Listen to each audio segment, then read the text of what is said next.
how to find out who owns a domain name, and a free spy tool. Hey guys, good to see you here. We're going to be talking about domain names today, and especially let's say you want to spy and figure out who owns a domain.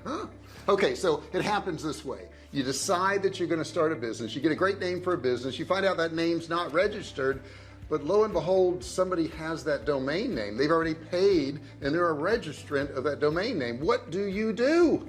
Well, I'm going to tell you about a free tool that's not going to cost you a dime, that can help you do some research, and it's called WHOIS.com. Now at WHOIS.com you can go there and you can type in the URL and you can find out who owns that URL, and that may get you all the information you need. However, it may just be the beginning too. Let's check it out.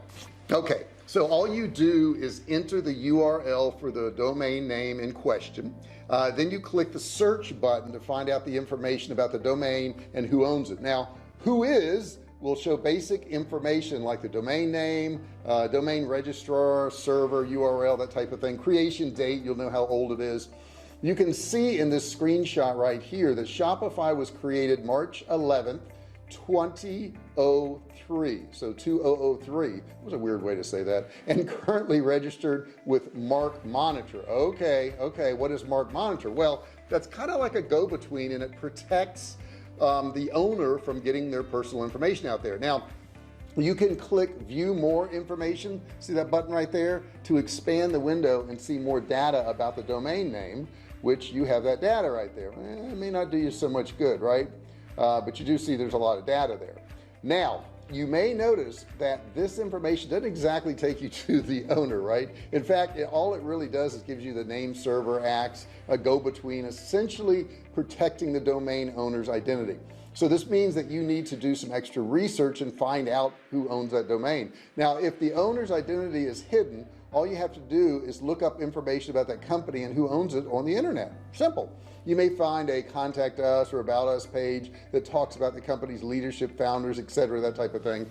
You also can find where the company is registered and seek out databases that list information about registered companies. So if you look for the, I don't know, Secretary of State of Department of Revenue websites for corresponding locations, for a Florida registered business, for example, you can look up business ownership by company name, employer identification number, address, or even a registered agent name. You can find it that way too. Now what do you do once you find out who owns a domain? Now what is really interesting is you're going to find a lot of domain names. They have the domain name, but there is no website. When you go there, there's just not a website. What's probably going on here is they bought up some domain names because they figured somebody would want them at some point in the future. Now a lot of the websites like GoDaddy.com has a service where they will contact the people and try to buy the domain, but you have to pay a fee for that service. So you may be smart if you can figure out who owns a website to just contact them directly and negotiate a deal with them and buy the domain name directly from them. Now there is a database called hunter.com. You can see it there on your screen right now, and on Hunter you can also get information about contacts within a company. It's a great place to look. Now one thing to keep in mind, if somebody buys a domain name and they don't have a website, they bought it just to sell it. So the first number that they give you probably is not going to be their lowest number. They're going to hit you pretty high, but keep in mind you are really in the negotiation seat because you want the domain, but they don't really need the domain. They just own the domain. They didn't do anything with it, so they really don't have any value, and if it just sits there, they're not making any money. So I would negotiate and offer them a very low amount in the beginning just to kind of get a feel of where they're at. Now keep in mind, if you do buy a domain name from somebody else, you're going to have to migrate that domain name from their servers to your servers, if they even have any servers. In other words, they may just own the domain name and they may not have even hosted anything on it yet, so you don't have to worry about that part. Or if you're starting from scratch, you won't have to worry about that part, but you will have to migrate it over if they've already started that website. Now sometimes these negotiations, well, they break down and you can't come to an agreement. So what you're going to have to do is maybe change the domain name. You can do that by maybe taking the same domain name and just adding a single word to it. So let's say I wanted survivalfood.com. I could put buy survivalfood.com, or I could put shop survivalfood.com. So just adding that one name there doesn't really take away from the name of the website, and a short word like that, it doesn't make the domain too long.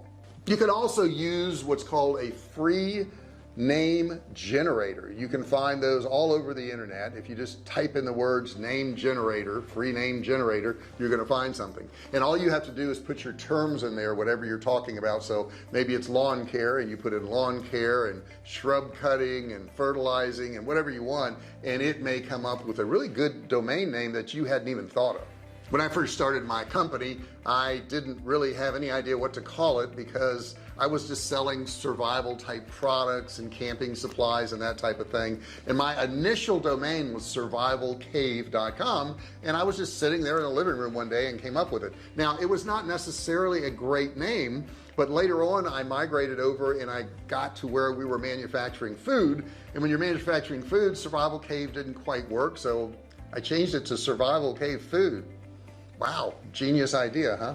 So Survival Cave Food became my domain, and I kept Survival Cave. I still have that, but that just transfers over to Survival Cave Food. So if somebody's typing in survivalcave.com, it automatically just forwards over to Survival Cave Food. So you probably want to think about that on down the road. What will you do with it? Do you want to expand it? If I wanted to expand it and still sell a bunch of camping supplies and all that, Survival Cave Food wouldn't have been a good choice for me, but I knew I wanted to focus in on food. Matter of fact, there's our website right there if you want to check it out. Check it out. Yeah, we got some good survival food there. You probably want to check that out. But that's what you also want to think about. Are you going to be selling a whole array of products, or are you always going to be doing lawn care, right? If you're always going to be doing lawn care and that's in your URL, that's not a problem. But if you want to branch out and build patios in people's backyards and install pools and, you know, do sectionals inside closets or whatever it is, lawn care shouldn't be in your URL, right? You'd have to get rid of that. So I went towards that real niche type URL. Maybe that's not for you. And if you can consider SEO, you know, they say that SEO is not used in URLs. I don't believe that, because mine comes up when I type that in. But bottom line is, maybe you want to have a URL that is SEO friendly. Maybe it's like gourmet restaurant recipes. I have one that has to do with restaurant recipes. I won't bring it up here, but bottom line is, people are searching that term, and I took that term, that Google search term, and I actually made it into a URL. You could do the same thing too. So you got to think pretty broad. I know it's hard in the beginning because you're just starting out and you're trying to figure out all this stuff, and you're going to have questions, and since you're going to have questions, I would suggest that you ask me. Okay, there's a section below. It's a comment section. You can ask any questions you want about starting, running, and growing online businesses. That's all we do on this channel. This channel is built for you, and I want to answer your questions. I physically will go in there and answer any questions that are in there, so you don't have to worry about somebody on my staff doing it. It's going to be me.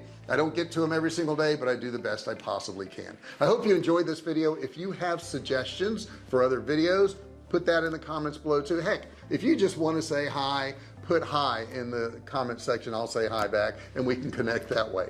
Thank you so much for watching this video. Share it with friends and family if you think it's valuable. Don't forget, what? Hit that subscribe button down there. Turn it from red to gray, and don't forget to ring the bell.